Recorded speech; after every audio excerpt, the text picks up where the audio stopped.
All right. Well, welcome once again to our little virtual wine tastings. This time around, we are going for the Hello Kitty full collection. So, as we're going through these, I want to kind of talk about uh, Hello Kitty as the brand, like really shortly. Well, because I mean, that's what we're uh, having. It was started by the Sanrio company back in 1974, and Hello Kitty's kind of grown into one of those of like Japan's iconic brands. I think in 2018 it was estimated at around $7 billion, and though much of that is due to just how broad that label has been stamped into everything, well, including wine and sake. Uh, Also, during any of this, if anyone has any questions, do raise your hand or unmute yourself and ask. I don't mind the interruptions.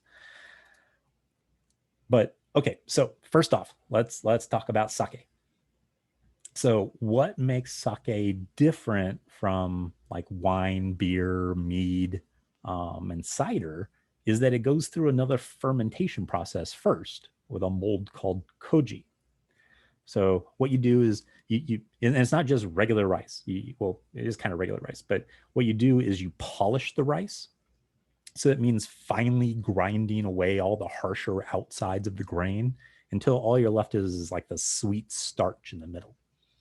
And the more polished it is, which is meaning that the less rice there is, like the really polished stuff almost looks like circular, like pearls. The higher the quality of that sake. So here's where things kind of take a turn from regular brewing or vintning.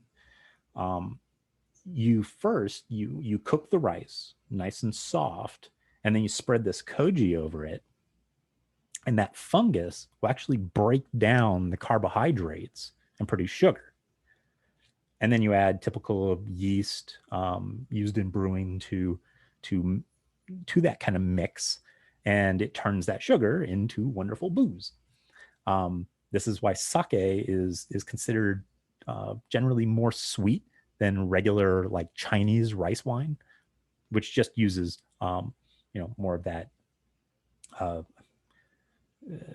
I can't remember what I actually was just looking up rice brewing just because someone out there was I saw a YouTube video where they were turning just rice and water plus this yeast, it was like a yellow star yeast, into essentially kind of like rice beer, and then he was fermenting it to make soju, which is pretty tasty kind of rice vodka. Now this particular kind is called Nigori, which means cloudy.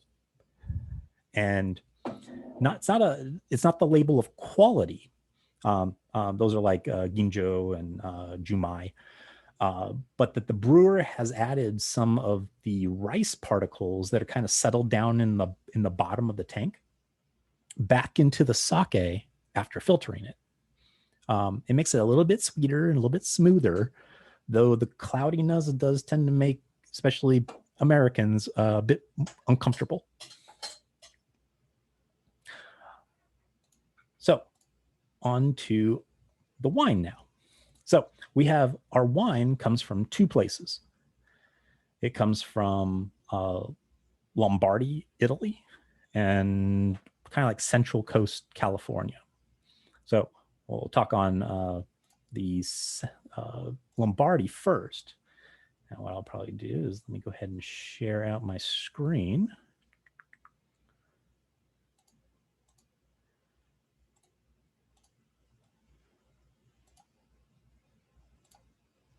Oh, didn't want to show that one just yet. So first off, we're looking at Lombardi, Italy.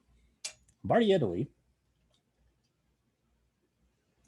way up here in the northern part of Italy, which is this part right here. As you can see, the really good stuff.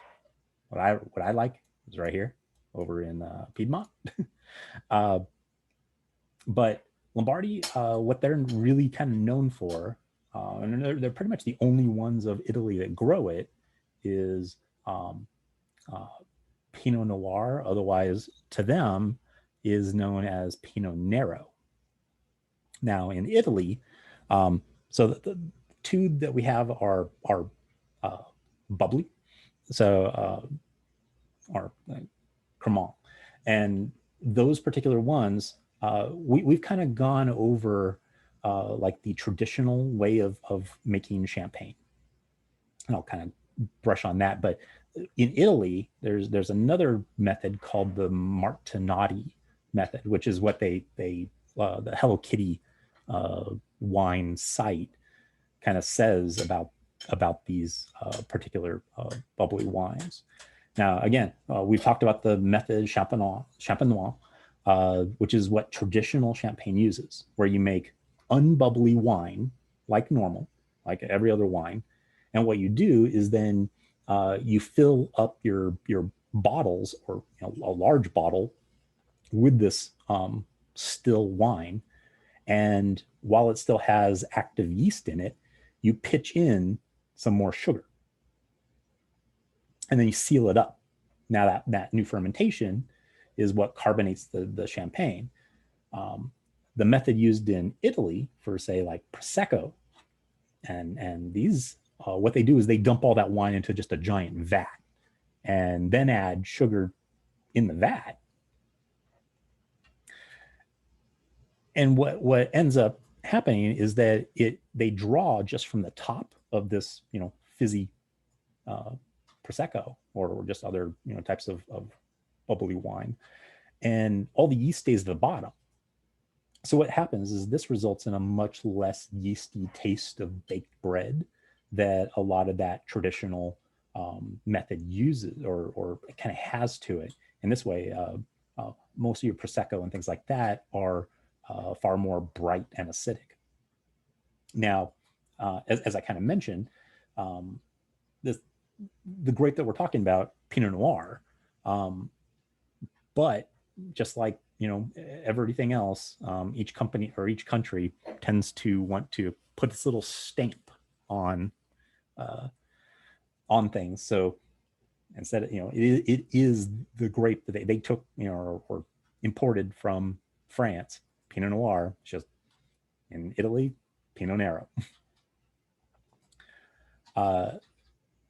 Now let's move on to California, and the producer of the wines that we're going to be having, which is the Chardonnay and the Cabernet Sauv, is a place called Marjoram Winery, which is, they're located in Santa Barbara, which is in Central California. So, and it's kind of like the more southerny area of Central California. Now, because of that, it's a very flat and sunny part of California, and as such, the grapes that are normally grown here are typically going to be very fruity, and that fruit is going to be the main note of most of the wines that we'll be trying. Really, not much more can be said about the Chardonnay and Cab grapes that we're going to be tasting, other than that Marjoram has a private label wine program that I'm betting both of our wines come directly from. Let me go ahead and kind of show you that.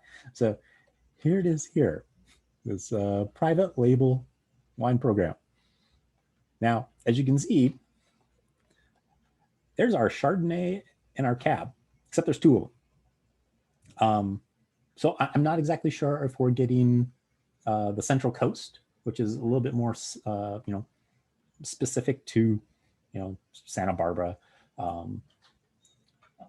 Paso and whatnot, or if we're just getting kind of like a blend from just wherever they can get grapes in California. The same thing with the Cab. I mean, if it's coming directly from Paso, or even just, Central Coast in general, it's going to be a lot more explosive in flavor. And that's what we're going to, we'll kind of keep that in mind when we're trying both the Chardonnay and the Cab, is to see if it's like just really fruity, or if it's going to be a little bit muted, a little bit kind of watery, not really that heavy that you would get from like a really, really ripe grape. So, again, we'll keep that in mind as we're trying these. But if, and if they don't, kind of just really pack a wallop, then we're probably, drinking the kind of, cheaper end of things here. Now, I don't know if you see these prices, but, like they have prices for a pallet, and a pallet is either 56 cases or 64 cases. And I'm pretty sure this cost is per case, which, then you divide this price by 12, which is the amount of bottles in a case. And that's how you get, you can kind of see how much they were probably paying for these. So on that note, I think I'm done with the lecture. So let's go ahead and let's start some tasting. I have a question. Sure. Did you get that straight off their website? Yeah. Wow. Yeah. I went because I mean it shows right on Hello Kitty, that this was produced by Marjoram, wine, and then I just went out there to kind of see, where their vineyards were, and it's like they only had 2 wines on, or two sorts of labels on there, but then they're like custom wine labels. And I clicked on that. All of a sudden, it brought up this. I'm like, as I'm looking through them, I'm like, our 2 wines are on here.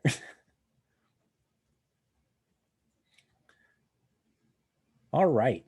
So first up, what we'll be doing is, as always, we're kind of, even for the sake, we're going to be going through the deductive process with our wines, looking at like the color characteristics, legs, tearing apart the aromas, and tasting to see if our noses match our tongues. And then finally, kind of finding food pairings that go with these. Not sure if everyone got what we're, our lineup, but it's going to be the sake, the sparkling rose, Chardonnay, sweet pink, Pinot Noir, Cab Sauv. Now, typically in tastings where you have like a sweet white or a rosé, those are the ones that you kind of want to put right in between your transition from red to white, or from white to red.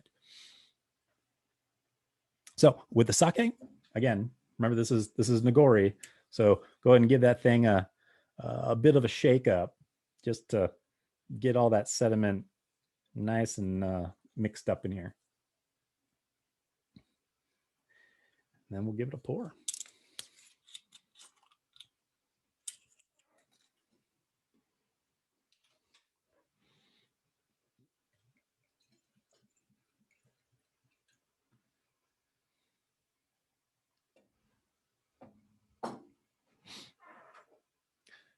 All right.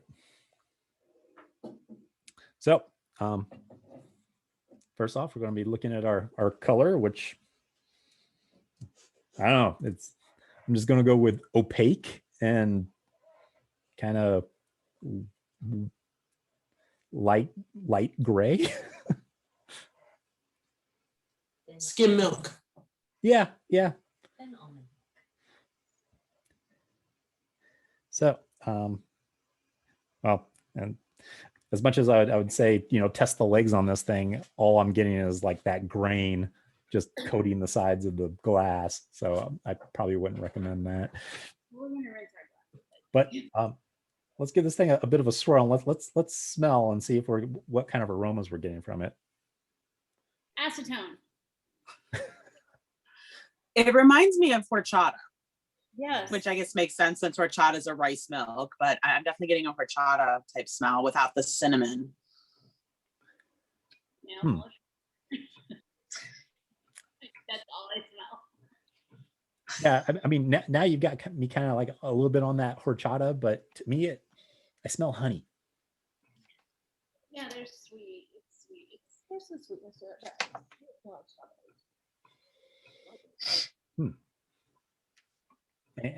Any other aromas people are getting from this? kind of a berry, strawberry. Strawberry. All right. Well, let's give this thing a taste. Cheers, everybody. Very, very brown. Hmm.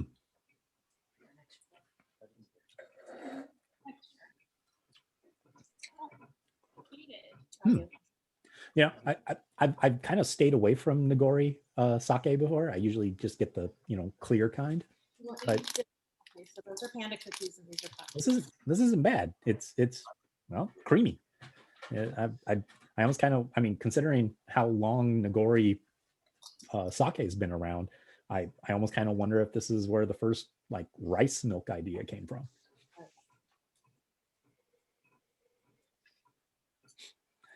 Now, does anyone smell banana? I was thinking apple. I can smell banana. I was thinking acetone. Acetone. I'm telling you, it smells like fingernail polish remover. It smells not better than it tastes, that's for sure.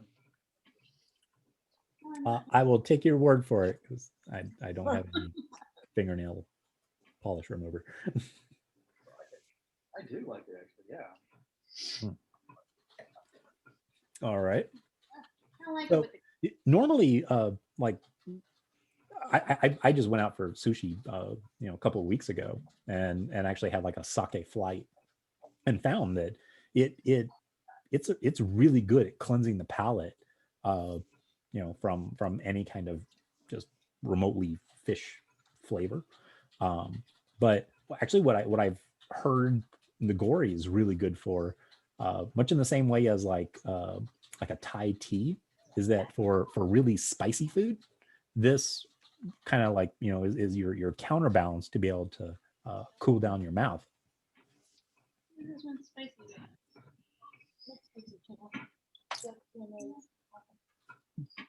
It's not that spicy. No, I don't mind the fish. But because we are doing sake, I'm going to have to bite of my my omurice.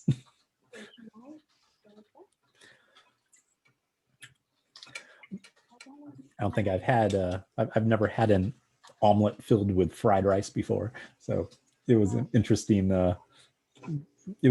making it. Was it easy to make? I've been wanting to do it, but it scares me. No, well, I mean if you're making fried rice from scratch, then probably. But I mean, I just at Trader Joe's, they just had a packet of chicken fried rice, and so I just had to cook that in the pan for 5 minutes, and then put that aside, heated the pan back up, added some more oil, threw down a really thin layer of egg, and then kind of just threw it over top and did a squiggle of ketchup, which is the traditional way that you get it in a Japanese cafe. So mine was not served to me by Whatever you want to do. in maid outfits with cat ears.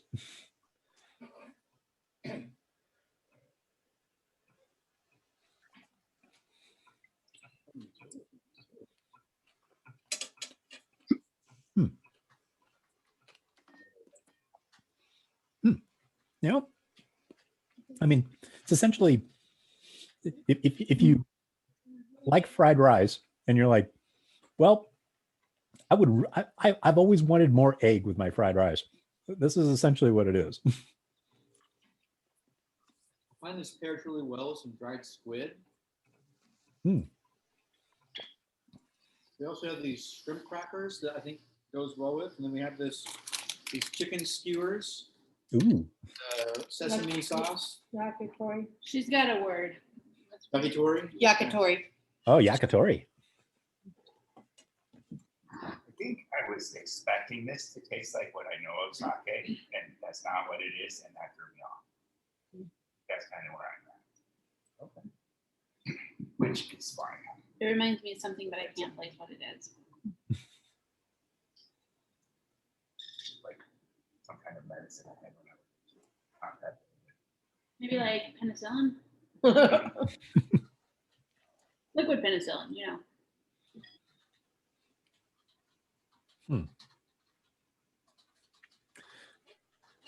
I'm not sure I'm quite sold on, Nigori sake. I mean, I still like, I drink a lot of it cold. For those of you that have only ever had it hot, that's usually kind of the lower quality sake. Most of the higher end stuff is usually served room temperature or cold. But it's also, oh, go ahead. We really liked the cheddar cheese with it. Oh, Sharp cheddar. It's good.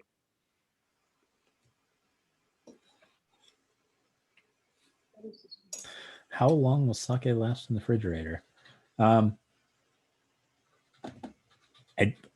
really not certain. Yeah, that's one. I would probably put it on, considering that it's only what 12.5%. That I don't know. It probably, well, I don't think it doesn't oxidize the same way that wine does. So it might hold out, but I don't know. You might just get away with needing to, I'd say maybe a couple of weeks, but I don't know. You could always, while we're going through things, if someone wants to check out how long sake lasts in the fridge, report back to class.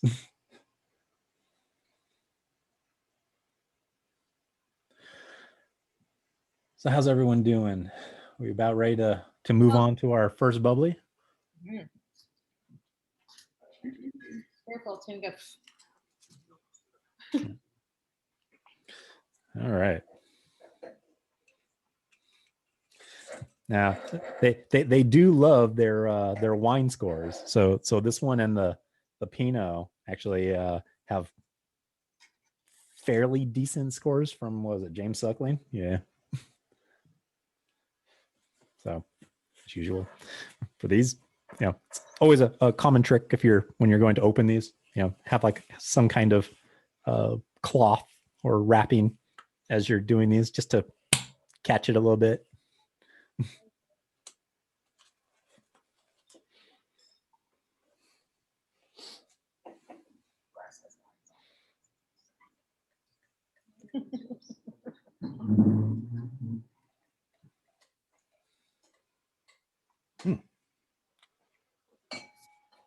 Until my boat is floating. Oh, whatever floats boats, right? All right. So as we're go ahead and look at this one. All right. Yeah. Is it my eyes? I mean, this is on the sort of almost salmon in terms of its color. Yes.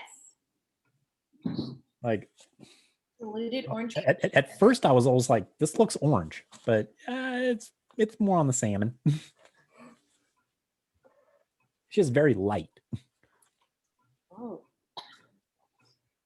So what's kind of odd is that comparatively to the traditional, I was actually expecting this to have more bubbles than than regular champagne, but this is actually, unless they're just hiding in there, this doesn't look all that bubbly. Ours is pretty bubbly. So give it a bit of a swirl. Oh, there's the bubbles. Yeah, the bubbles are there.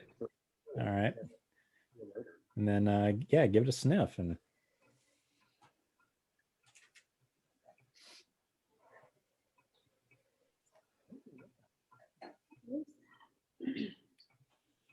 what are people smelling on this?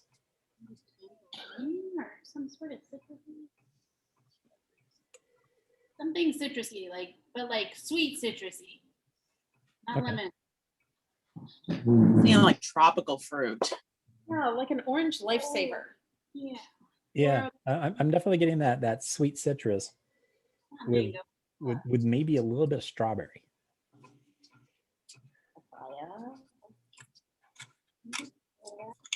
Lava, maybe?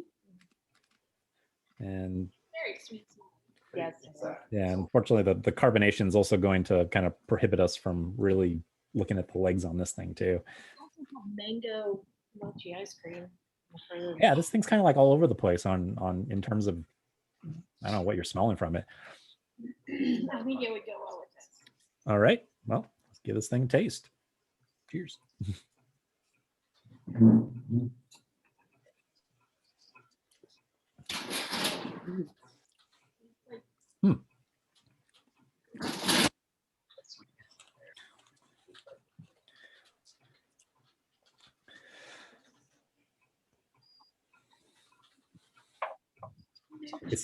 It still confuses me. Yeah, to me, I'm still getting that same kind of like orange and strawberry. Yes. Anyone else getting anything from this? There's almost like a grapefruit taste to it. Mm. Like more of the like a sour bitter. I'm not sure. But I think it would be like a really ripe grapefruit. Yeah, like almost sweet. But I definitely got the orange as well. An Oro Blanco. If you ever had one of those.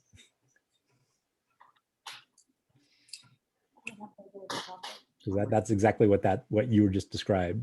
Grapefruit, but really sweet. Yeah, I've never had that, I don't think. What's it called? An Oro Blanco. Oro Blanco. I think it might be. All right. Well, time to try this with all sorts of things. I'm actually excited to try this with the strawberry Pocky. Sorry. I meant to fill it.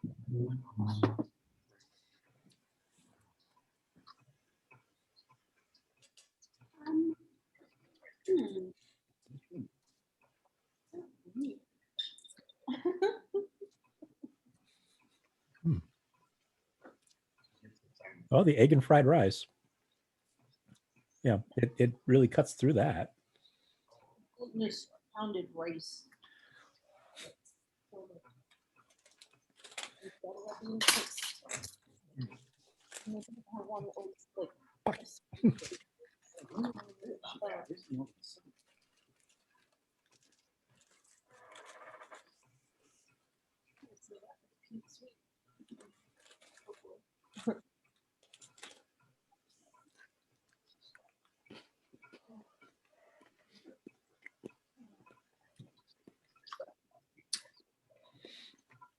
What's that? It has definitely more cookie flavor than strawberry.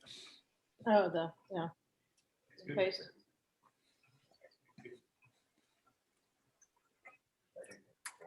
Not so good.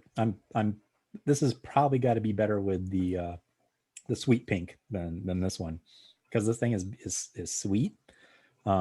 It's making this more dry rosé just really kind of bitter. The flower already love the red one. I haven't tried it with the blackberry. Anyone finding any good pairings with this thing? A mochi ball thing with red bean paste Ooh, yeah. is really good with it. Red bean mochi. On the on one of the food groups, somebody posted an maid thing where you dip strawberries in like melted sugar and it gets it's really good. It's really good for that. It was pretty good with ham. Honey ham. You made the crystal those strawberries from the how'd you do it melting the sugar? Are you pretty good at that? I bet it's not that better than I would have ever imagined it would be. This experience. Definitely another thing. The saltiness of the prosciutto that I have went pretty well with that. My lime dessert. It really brought out the lime flavor that I hadn't been tasting when eating it before drinking that. So that citrus that we were thinking was in it apparently found a good pairing there. Oh, and I just saw Jody's answer that 2 to 3 weeks per Google is the amount of time that sake once open can stay in your fridge. I would think at that point it probably starts to form its own colony and government.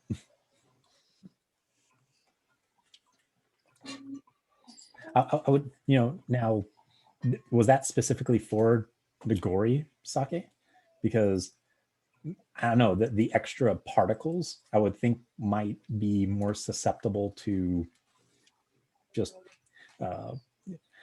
outside influence than I Googled Nigori and got 2 to 4 weeks. So almost the exact same thing. Okay. Fair enough. Thank you for the peer review. I happened to be Googling it at the same time. When you typed the answer in, I had just read it. So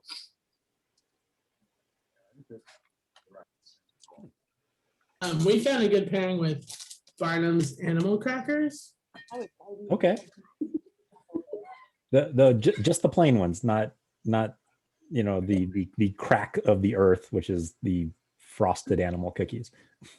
You know what? I haven't been able to find those. Really? Yeah, and also we used to get the iced raisins from the same brand. I haven't been able to find those either.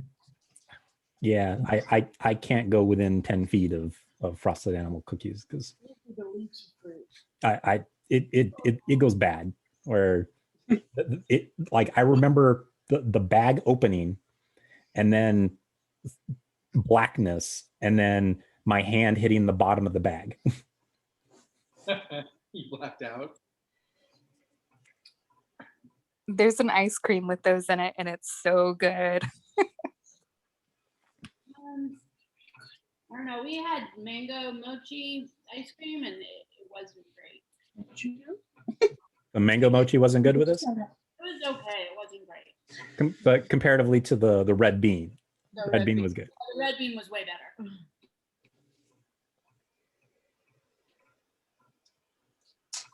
Like buy it again and have it. Yeah. Again. Yeah. Actually, the red bean and the black bean are really good with it. I don't say I'm changing my opinion on this, but I like that it's not like super carbonated. Yeah, it allows you to drink it, yet at the same time it kind of gives you a little bit of that carbonation, that a little bit of that tickle, but without it just then all of a sudden you're like burping for. Well, we found that the second glass poured actually has more carbonation than the first glass. So it's that it needs to warm up. Yeah, because his is not nearly as bubbly as the rest of ours. Okay. We had the first glass. Interesting.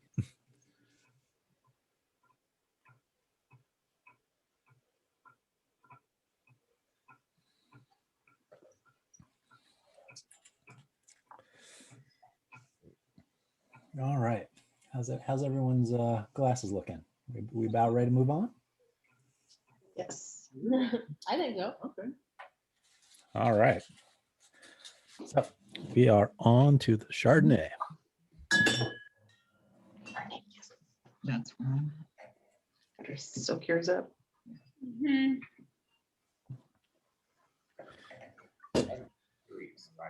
Well, I bet you that's good with fettuccine.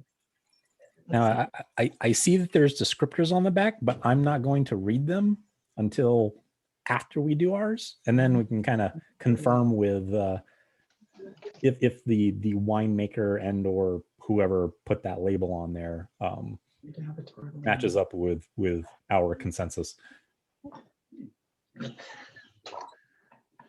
So let's go ahead and give this thing a bit of a look. A little more water. What do you think this is going to look like a UTI? So this is kind of like right on the edge between straw and yellow. Oh, this is yellow. I was thinking it's too dark to be straw, but it's not quite a light golden yet. Yeah.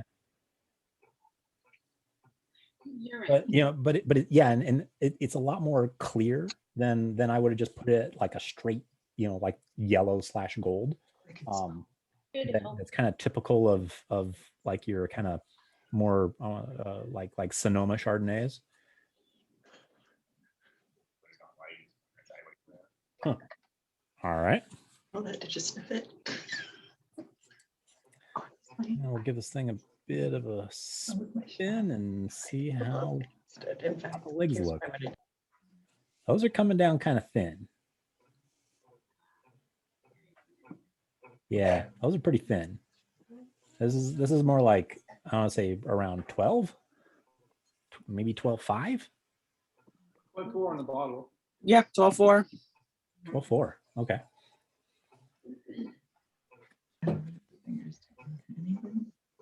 Yeah, All right. a bit close together. Way evenly spaced. So give it another spin and let's give it a sniff. Oh, okay.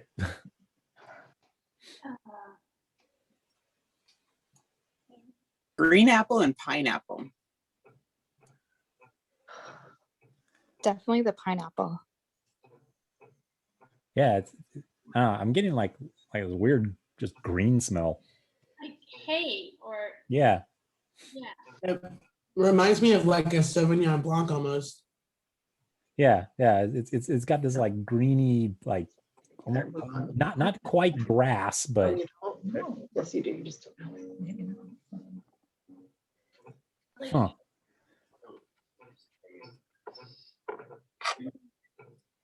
But there's like an underlying, I won't say smoothness, that doesn't like, hit my nose, which to me almost feels more like melon.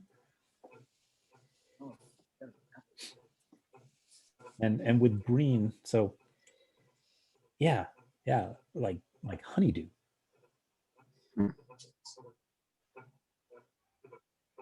So hay and honeydew. Take that off. Yay. Give me some nuts. I want to try some nuts. All right. So let's go ahead and give this thing a bit of a taste, and then I'll pull the bottle back over, and we'll see how well our noses and tongues are.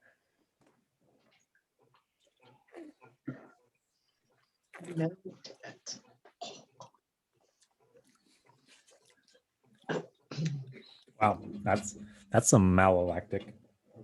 That's some what? Malolactic fermentation. Because when you first ferment like Chardonnays or pretty much any white or red, you're going to end up with a lot of malic acid, which is the stuff that's really acidic, or what we think of as really acidic. And what some places will do, especially for Chardonnays, to really kind of round it out, is they'll add a different, I can't remember if it's a yeast or a bacteria, but it converts malic acid into lactic acid. And lactic acid to us and our tongues feels a lot more creamy, smooth, and less of that bitey acid, or like acidic in terms of the way that we don't like it.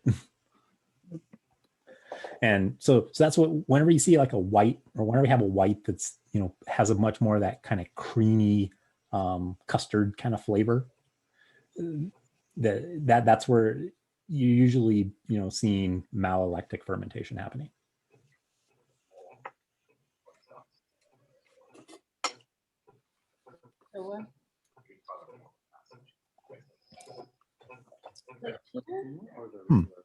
There's a maki. Okay. So per them, aromas of fresh lemon zest, crisp golden apples, and sweet pineapple give way to a palette of stone fruit, sweet cream butter, and a bright finish of grapefruit and green apple. I think we hit on a little bit of the citrus. And I know a couple of people hit pineapple like right away. So grats on that. I'm not sure if I'm getting stone fruit. I am not getting like peach, apricot. yeah, definitely getting, got the sweet cream butter. I'm not sure if it's sweet cream, but again, there's a little bit of that creaminess from malic acid. Wow, did anyone get grapefruit or green apple out of this? Nope. I had green apple on the smell, but not the taste.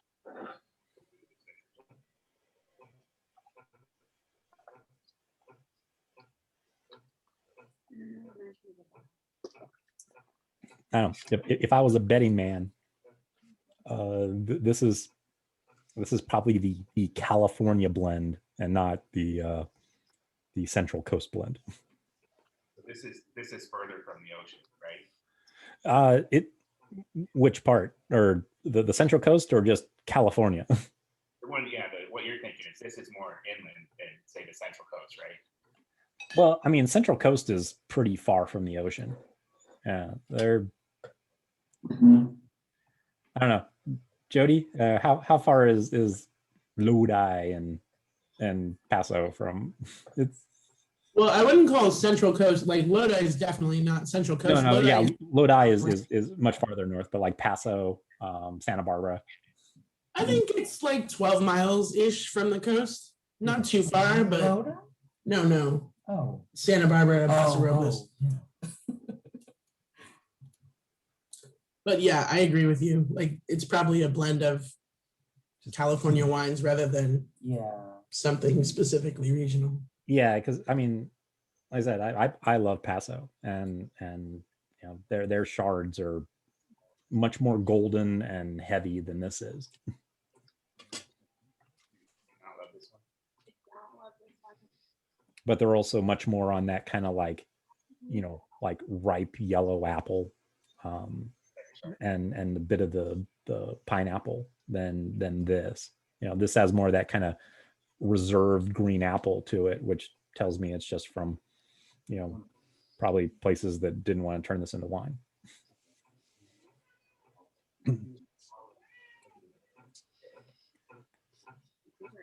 So apparently edamame doesn't pair well with this. Yeah, I would be hard pressed to find anything that Make your own decisions. Coach. Make your own because if it's just edamame and salt, there isn't too many compatible flavors in that would go well with any kind of wine. I would be looking, if maybe you added some like some chili sauce or something to that effect, maybe. But yeah, just the edamame by itself, that's like broccoli, just with butter on it. You're not really gonna get much compatibility.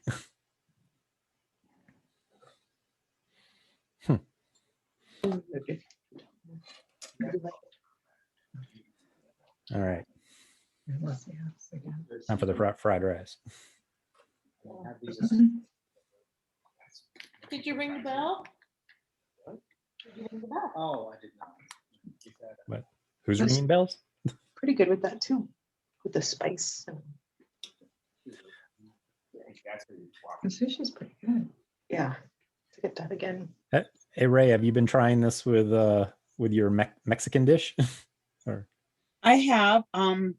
I thought it was going to pair very well with that lime banana cake, and it doesn't at all. That was such a horrible pairing.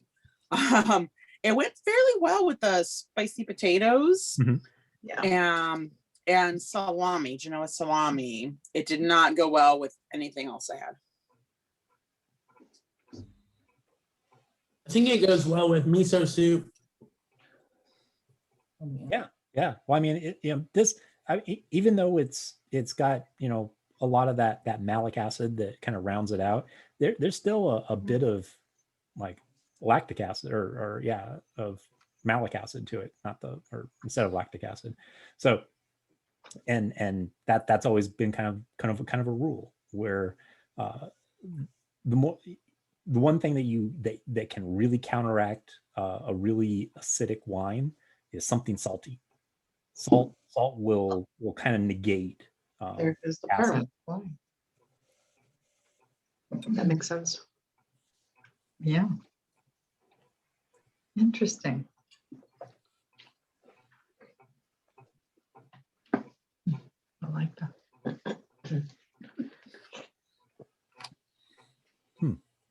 Ooh. Now that actually made it really enjoyable. That fried rice. I don't know if it's just because of that sesame oil. Oh, yeah. I made like an egg waffle thing. It was pretty good. So I think the egg Chardonnay go well together. They went to a Shinto shrine for New Year's Eve, and they would, on street food, one of the vendors would have these fish-shaped waffles with ham, egg, and cheese inside the waffle. Yeah. So we ordered a fish-shaped waffle maker on Amazon, and we made that today. Yeah. Okay. It's kind of a nice ham and egg and cheese kind of thing. Yeah. What did you put inside of it? Because I mean, I've seen that waffle with like red bean paste and taro and all sorts of other things. But we actually used Canadian bacon, egg, and like a Monterey Jack cheese. Colby Jack, sorry. Rachel says it's bad, so I guess it's not universally loved. Like boys like it, the girls don't. I haven't had. I like them individually. Food. I like them individually, but they did not go well together, in my opinion. You can try it with maki roll. I did. Got a winner. That was good. That was good. Maki roll probably is the winner. I'm trying a couple of it. All right. How's everyone's glasses looking? Like it needs to move on. All right. I never really found a wine that I liked. All right. So now we're definitely resetting our palates with our dessert wine.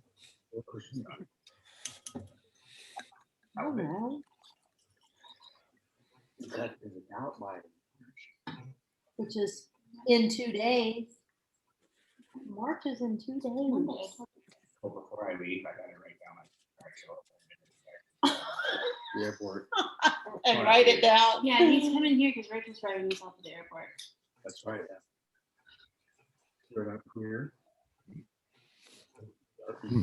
Now, I don't know if it's just because I'm giving it time to warm up, but this is already looking much. We need to leave here at like 1:30. Oh my God. 10. No, Sarah, it's not like flying 20 years ago. I know. When Rachel has anxiety. we flew to New York, and Emily and I left an hour. We left here an hour before, and we were on the plane. I guess Rob guess what? showed up. You at will the not be airport. in my car if we're going that close to gate time. Hey, Team Foodie, we moving on or what? Hang on a second. We got to say scallops were great with the Chardonnay. Oh yeah. Shellfish and Chardonnay go really well together. So no, let's not move on just yet. We just poured more. Yeah, we just poured more. What, of the chard? Yes. You were liking it. It's the only good one. I'm sorry. It was our favorite so far. All right. Well, you guys keep enjoying that. You can catch up to us. I know, I'm so hungry, but now I'm not. All right. So our sweet pink, as we're looking at this now, comparatively to the last one, which was kind of like sort of lightish salmon, on that orange. This is definitely much darker. So, if I had to like, the other one was probably 30% Pinot Nero or Pinot Noir and more like 60 to 65% chard. I would almost guess that those differences are going to be swapped. Because, well, the more of the red grape that you're kind of bleeding off, you're going to get a little bit more color to it. So yeah, this is definitely like deep salmon, almost like, I still don't want to say it's orange. Orange wine is the only orange thing that I'll say is orange. But this is definitely more on the deep salmon. In California, made whatever kind of white wine. And I've never tasted that before in a wine. All right. Wow. All right. What are people smelling on this? Strawberry. Strawberries? No, we're not. We're not. Strawberries Why and is it cream. looking- Is there like a Yeah, cream. Yeah. Strawberries and cream is what Kurt says. Yeah, that's Smell kind of like the port. Does it smell raisiny? No. say it smells like port. It doesn't taste like port. It smells like port to me, and it also smells like raisins to me. So or maybe you'll have to do. I think Maybe 6 next bottles of wine will be okay. I'm not I'm really getting that I'm not port. really getting the raisin I'm getting a aspect raisin. of port, He said. What's it say? but I am getting. Oh, no. I'm getting a raisin. raisin for sure. But the taste was completely different after this chocolate. I swear I'm getting butterscotch. Oh, I had a rough day yesterday. Is it just me? Am I getting? What are you getting, Richard? I'm getting butterscotch. I wouldn't have picked that out, but I can see it. I fell asleep. Ridiculous. All right. I'm not getting butterscotch. It's just very raisin. Oh, yeah, and then all of a sudden it morphed on me to like candy apple. I can smell that. Candy apple, I think it I'll get a little bit of caramel. Candy apple. For sure, candy apple. Mhm. Mhm. All right, well, let's give this thing a taste. Things on it are pretty. Oh, wow. Oh, this is jammy and sugary. This is like drinking Coke. That's I know, it's like. Yeah, my head is definitely set on candy apple now. But you know, I just had some dark chocolate with sea salt in it. And when I taste the wine, it's orange that I taste. Oh, okay. Very interesting. Yeah. Rick, you need any more videos or some mic? I will say that this is not as sweet as I was expecting. But I mean, that's really the difference between a demi-sec and like sweet wines is, yeah, I mean, this is going to definitely have a lot more, a little bit drier, but still enough of a sweetness to it that's going to be like, this could almost pass for like a dessert.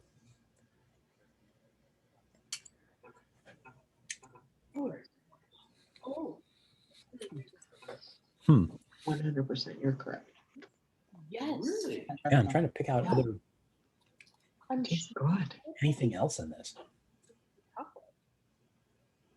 Maybe vanilla? I don't know. Tastes vanilla. Well, this is what I was waiting for. Pocky. Yeah, I actually want to know how well that your candied strawberries are, Teresa. The chocolate Pocky, just like the straight up normal Pocky. Yeah. With this completely changes the taste. Really? Yeah, it's good. We also have this strawberry Okay. pudding. I'm having a hard time using that term, Right. which is lovely. It's just your little kid plastic filled Wow. thing. Pop and suck the things out. It just enhances it. Ooh. Okay. Yeah. Doesn't my description sound decadent? You taste better. Mm-hmm. Wow. So really, I was expecting that the strawberry in this strawberry Pocky was going to really kind of come to the forefront, but no, it really brings out the shortbread. Like all I'm getting is like just shortbread explosion. The cookies in my lime banana thing are what I'm tasting the most with this one. Not the lime, not the banana, but the Yeah, cookies. it's like that vanilla. The knife. Yeah, it's like I also find my salty stuff is going well with this. Mhm. It just seems to balance it. That is very interesting. Dark chocolate did not go at all. So milk chocolate, if you have milk Yes, chocolate, you get yeah. I'm gonna get it's lumpy. What kind of chocolate did you have, Ray? Dark chocolate? Dark chocolate. Okay. Yeah, it was very bad.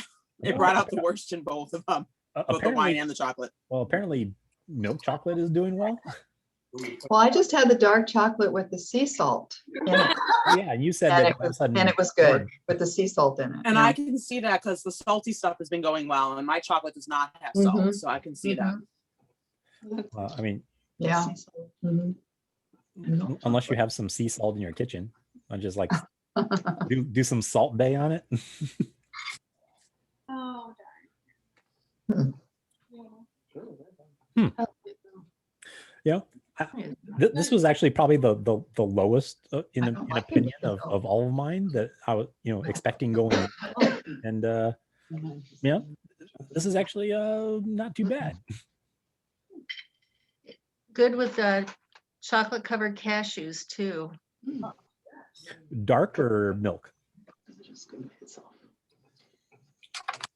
It's like a spiked apple juice. Try it with the Pocky. Did you try Pocky? So And then with the chocolate, it was like, wow.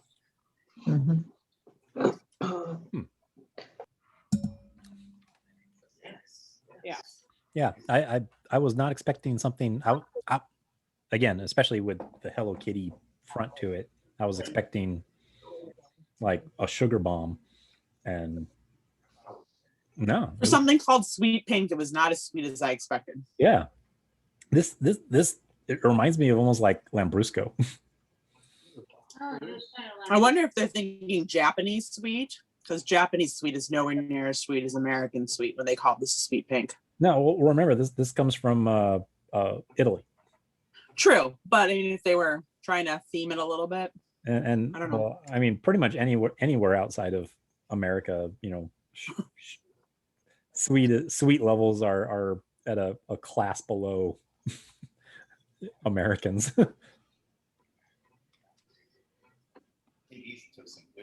But no, I don't know. Maybe it's just the more that this is like warming up, and it's also losing.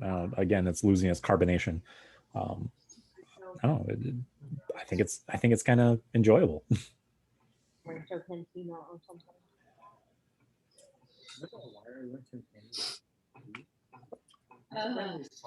City Winery or something.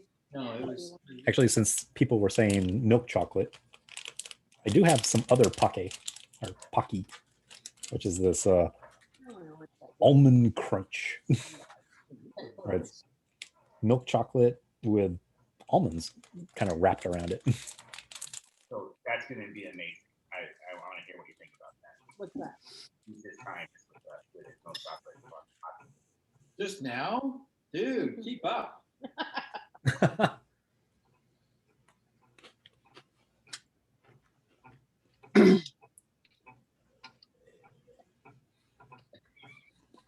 Oh no. It's hard. No. I'm going with No. no. Yeah, ours is a darker chocolate. Yeah, ours is better than yours.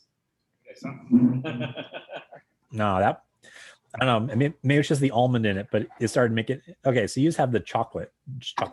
Ooh, the teddy bears though. We already did. It's the milk chocolate, These are not the fantastic. nuts, that really seems to make it pop. Yeah. The nuts. That's the part that all of a sudden made it kind of weird and bitter. Like that was not enjoyable. High maintenance, dude. Oh yeah.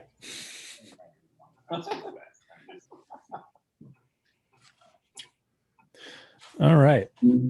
We about ready for the Pinot Noir? Yes. All right.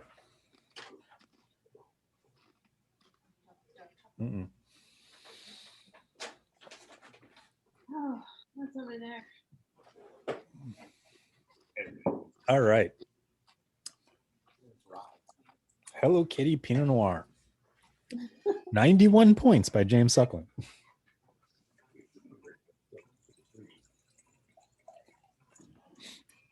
Now, personally, I'm already, kind of nonplussed because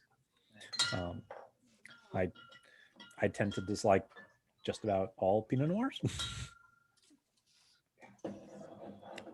But let's give this thing a try and see what's up. So as we're looking at this, You're planning on liking that one, huh? I am. If you do this, I see it red. If you do this, I think it's red. you know, this is actually fairly dark for what I would consider a Pinot Noir. Except for it means black. I like the earthiness though. It's a nice change. Yeah, I mean, let's see how we classify this. This is on that kind of darker ruby.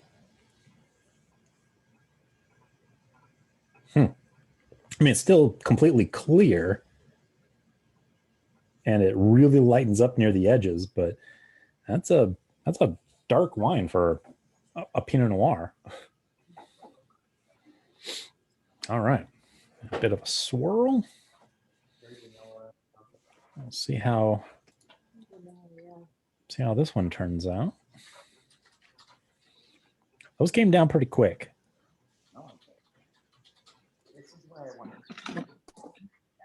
I mean, you know, considering that we know that this is more old world, you would think that the ABV is going to be, you know, somewhere between that 12 and 13%.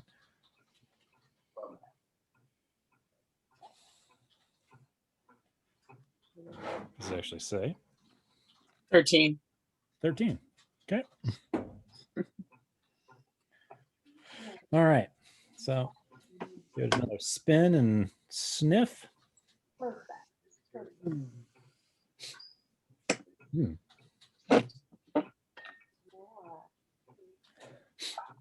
What are people smelling on this? Vanilla, oat, And then we don't have to deal with it chocolate. anymore. Dark fruit. Dark fruit?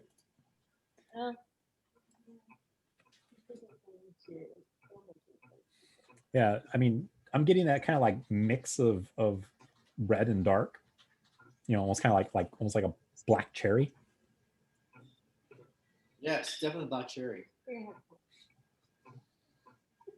That's like literally the biggest draw for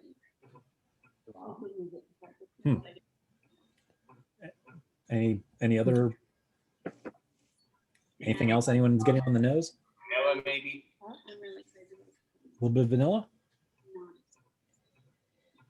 I'm definitely still getting a little bit of that kind of like, and again, you know, that could just also be my prejudice is that I'm getting a little bit of earth that I'm just expecting on you know the flavor, but it's not very pronounced. You know, I'm actually getting surprising for an old world wine that, you know, we're getting so much fruit and not as much, you know, earth and leather and, you know, cola. So, all right, give it a taste. Cheers.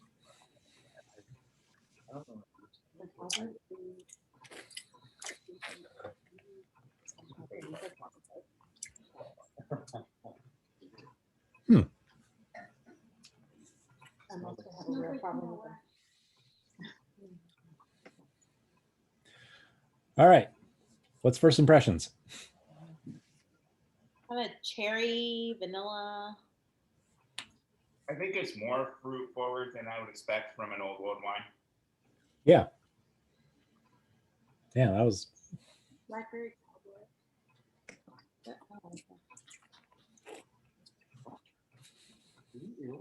Yeah, like me on the taste here, all I'm getting is cherry. Yeah, not even dark cherry, just cherry. But then as it kind of sits on my tongue, there's something that kind of then goes dark, but it's kind of like dried fruit, like dates or prunes. Oh, see, I wouldn't give him that much.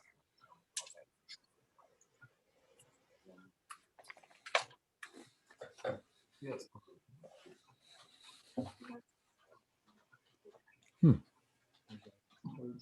You know, That's, but again, it's really missing that loamy earth that, you know, is kind of typical of Pinot Noirs, whether it's from France or from Willamette Valley in Oregon. Yeah, I always get that limestone taste. I wonder if they like switch it out and they put a bunch of California grapes in there. The blend. So yeah, I think that the taste says this is going away from, like, there's definitely an old world taste. There's also a new world taste, like it's in there. All right, now for the pairing section. Anyone just share if anything goes well or goes terrible? That's all right.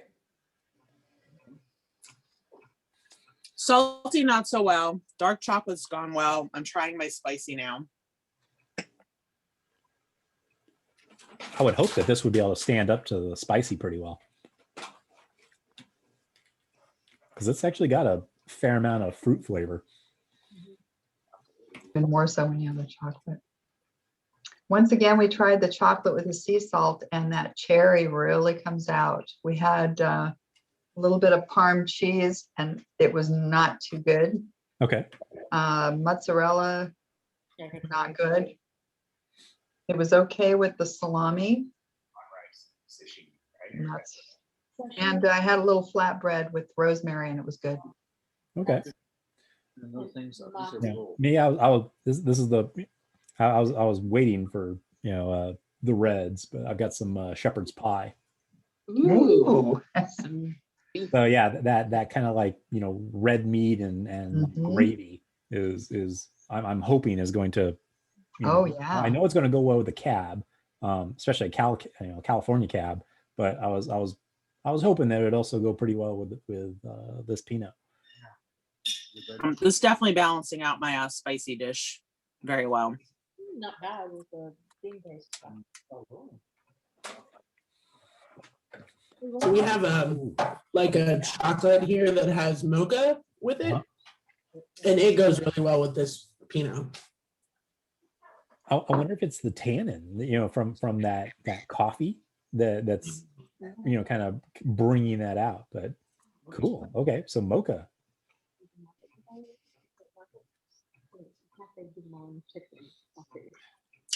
But yeah, I'm definitely saying that the shepherd's pie is awesome with this.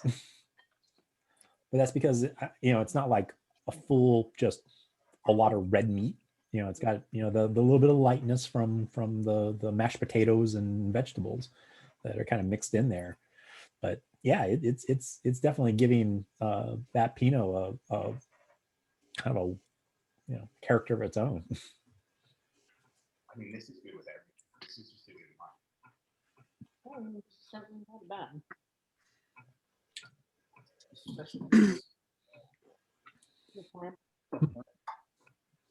But also really dampens down like any of the acid that's in it. We're liking the ahi tuna with this as well.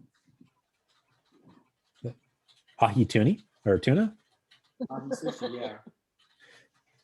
Now, is it seared at all, or is it just like sashimi? It's sushi. It's raw. Yeah. But it's got wasabi and soy.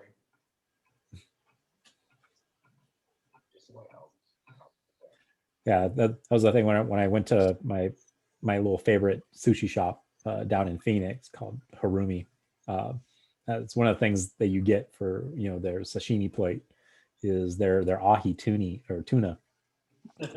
Is I don't know why I keep saying ahi and tuni, but they sear the outside of it. Yeah. And then, you know, it's kind of crusted with peppercorn and I want to say it's like paprika, and it's just amazing stuff. I really think this is a great wine, and it's great with everything. Yeah, well, I mean, you know, I rarely trust experts. Yeah, well, I mean, I guess, maybe my trust in James Suckling needs to be reevaluated. I just know that anytime that Robert Parker scores something, I hold it in contempt. I'm with you because I think I'm the expert. So screw that. Well, because really with the experts, it comes down to how your particular palate aligns with theirs, and freaking Robert Parker, one of the things that I've told before is that he loves Britannicide, and so that characteristic Band-Aid latex antiseptic flavor that is usually a fault in wine, he thinks that's like character, or some nuance to wine, and it's terrible.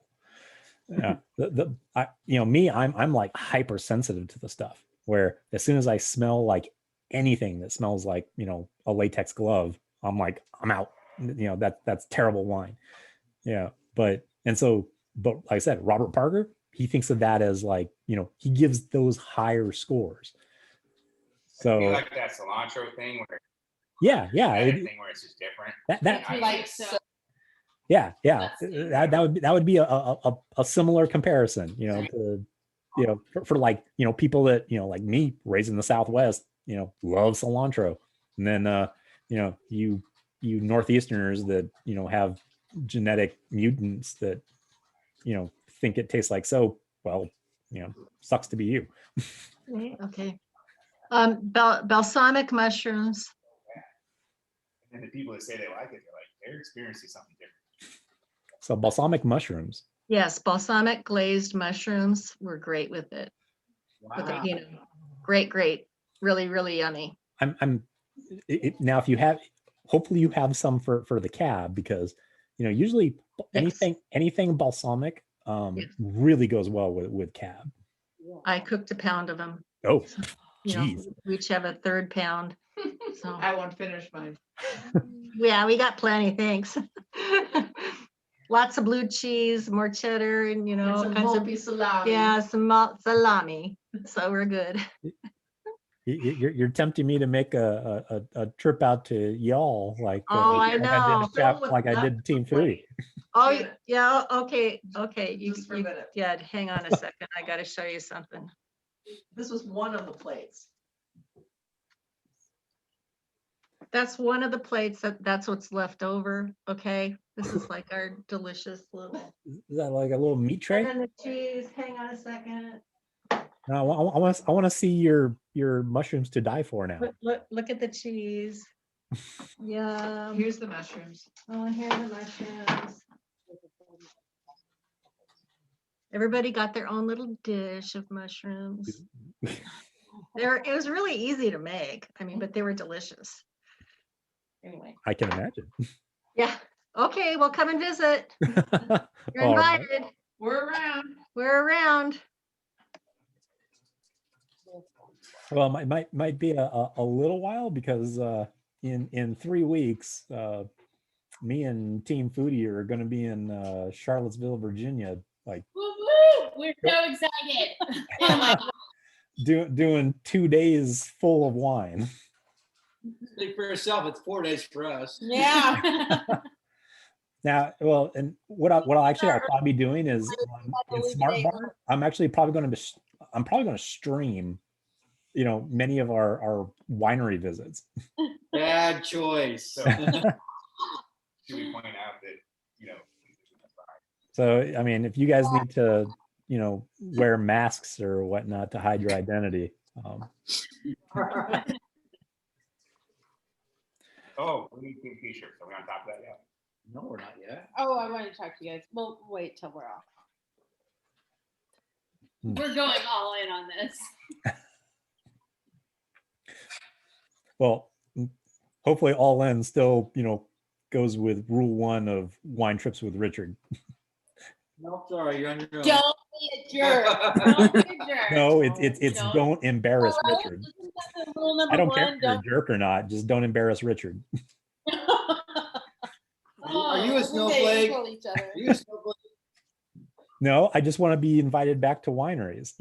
I will if I decide to go to the Trump winery, I will be wearing my nasty woman hat. So we'll be invited back to most of the wineries.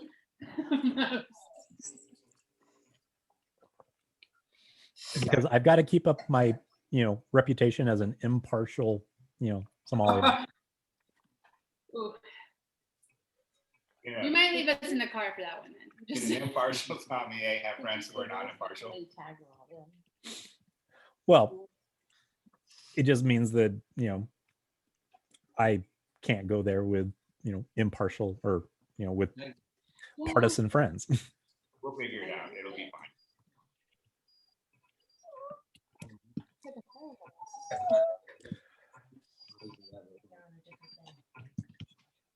All right. What do you think about cats? How's everyone not drunk? Well, I mean,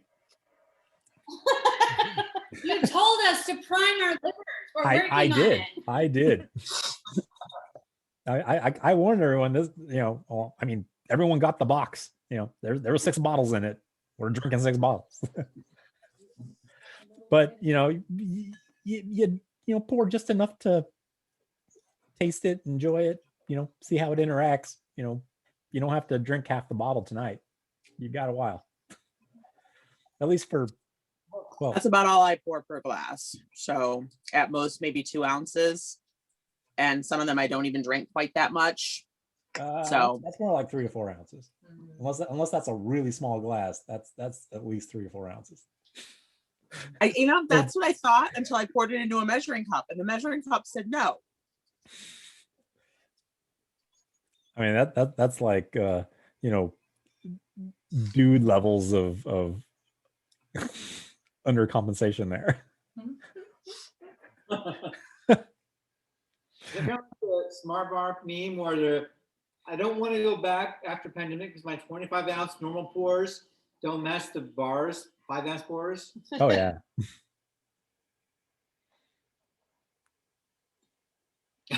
All right. Are we ready to move on to the cab? Sure. We've already done that. Sorry, go ahead. Well, for the rest of us that are, going on pace, we're on to the cab.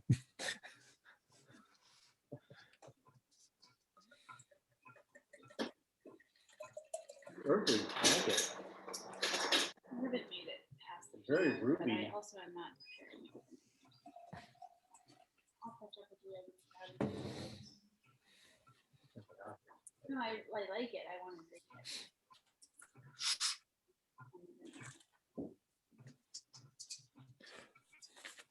All right. So, as we're looking at this,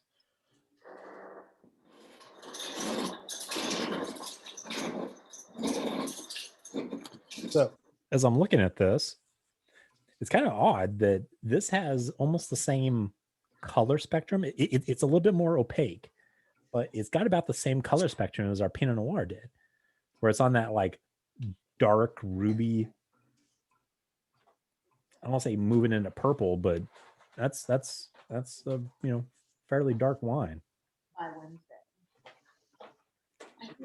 So I've got hopes. I've got some hopes that because it's this dark, that we're actually getting stuff from Paso. So cross your fingers. All right, giving a bit of a swirl. That pulled down fast. The Friday, I really just felt like I was walking. Okay. I mean, even though I if this was Paso, I would be looking at like 15.0 for minimum on the ABV, but these legs are coming down way too quick for this. I'd be putting this at like 13.5.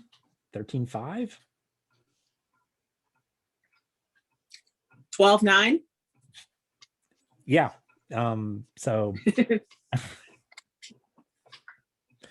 I'd probably say, yeah, this is probably closer to, this is more than likely the California range cab and not Paso cab.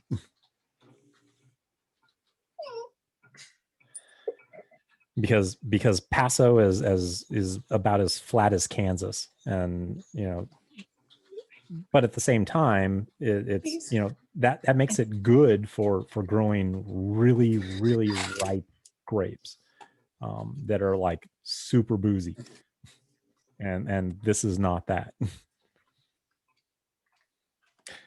All right, so let's give it a swirl and a sniff. Wow. Okay, that's aromatic.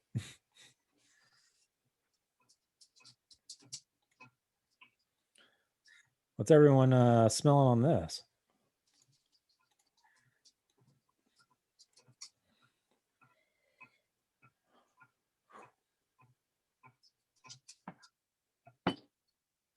No takers? I'm definitely getting black fruit. Like baked blackberries. with like baking spice.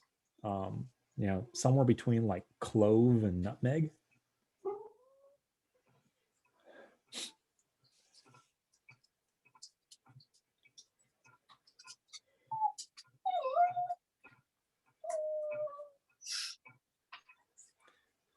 Anyone get anything? Sounds like you read the back of the bottle before you gave your description. That's pretty similar to what's on the back of the bottle. Really? Oh, no, I swear I have not looked at the bottle. No, it's just funny because I just happened to glance at it and I'm like, wait, isn't that what you just said? Oh, no. Browned butter here. Brown butter. Okay. Yeah.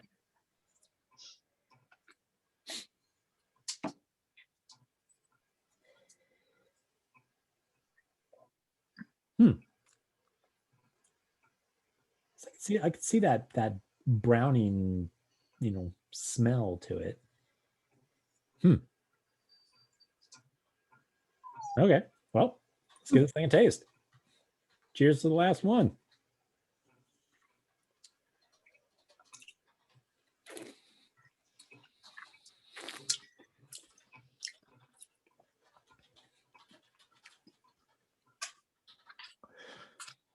That is definitely not heavy bodied. Like again, you would expect from a lot of your Central Coast cabs. So I mean, it's not, at the same time, it's also not heavily processed in terms of, because it's not so heavy, meaning that because it's kind of light, this has been more of like a mass production thing where they're not squeezing out like some of the juice from the cab and kind of turning that into like rosé or something else, and then crushing it the rest of the way to really get like really dark, really jammy juice. They're just taking the grapes and smashing them all the way down, clear red, whatever, it's going into this.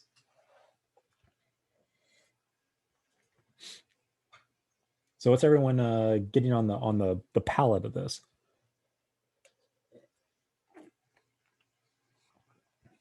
Much the same as what we were getting on the nose, kind of like black fruit.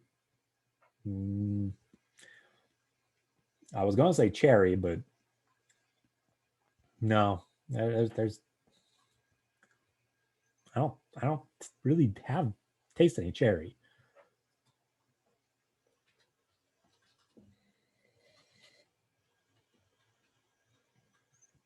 Or is everyone just really drunk right now? Little bit. Good thing. I still have to walk my dog after this, and I'm a little worried about that walk because it's icy out. A little grateful for the quarantine, so you don't have to drive anywhere.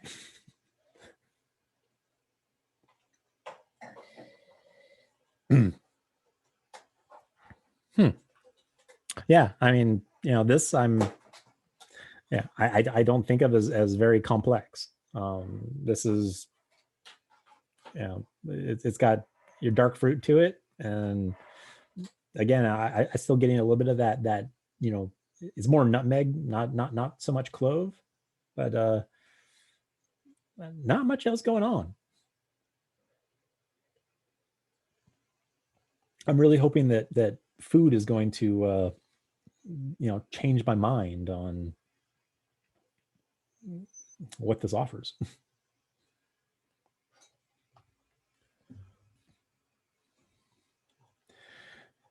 And again, share if you find something that just pairs well with this thing. Actually, before I go to the shepherd's pie, going to try the fried rice one more time. I have my doubts about rice, chicken, and sesame oil as really pairing well with a cab.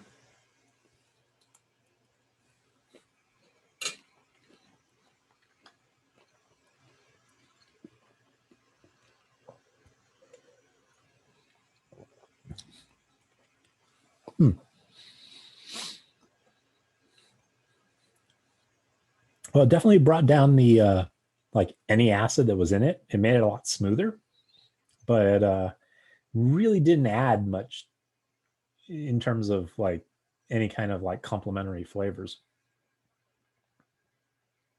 That omurice is definitely meant more for white wines than for red. But I have some high hopes for the shepherd's pie.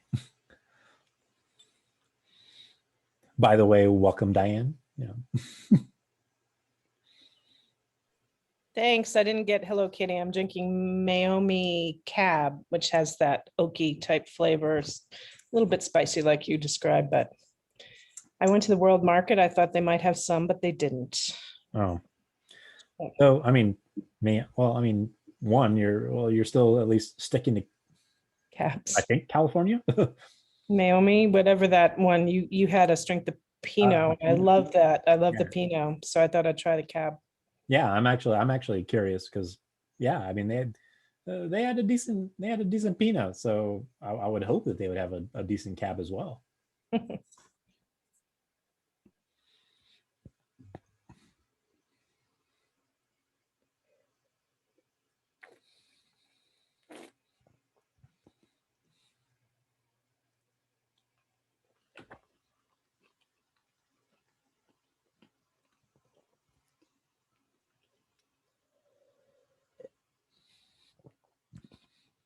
Mm. Mm. Holy fuck. Wow. Actually, it didn't really bring out a lot of the like beef or vegetable, but I kind of go crazy with my black pepper, and wow, did this really bring out black pepper. So if you have anything with black pepper, I would highly recommend just dousing something in black pepper and trying it with it.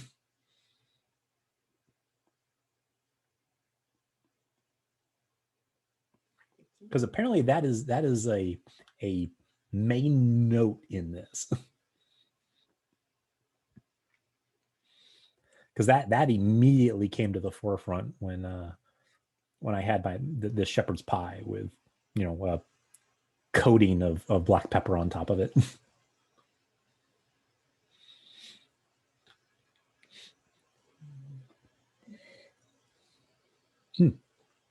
Well, I mean, because I love black pepper, and this all of a sudden just became like super amazing. As much as I thought that the sweet pink was going to be the star of the night with some of the things that we've had, here's my vote. And as much as I was like just talking shit about this as, you know, a California blend, okay, not too bad.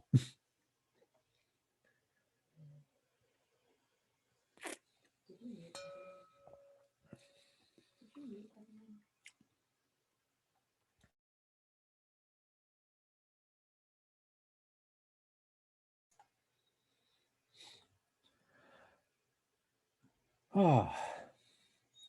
So, one last thing before I stop the recording, as I wanted to let everybody know that in 2 weeks I'll be setting up the new event.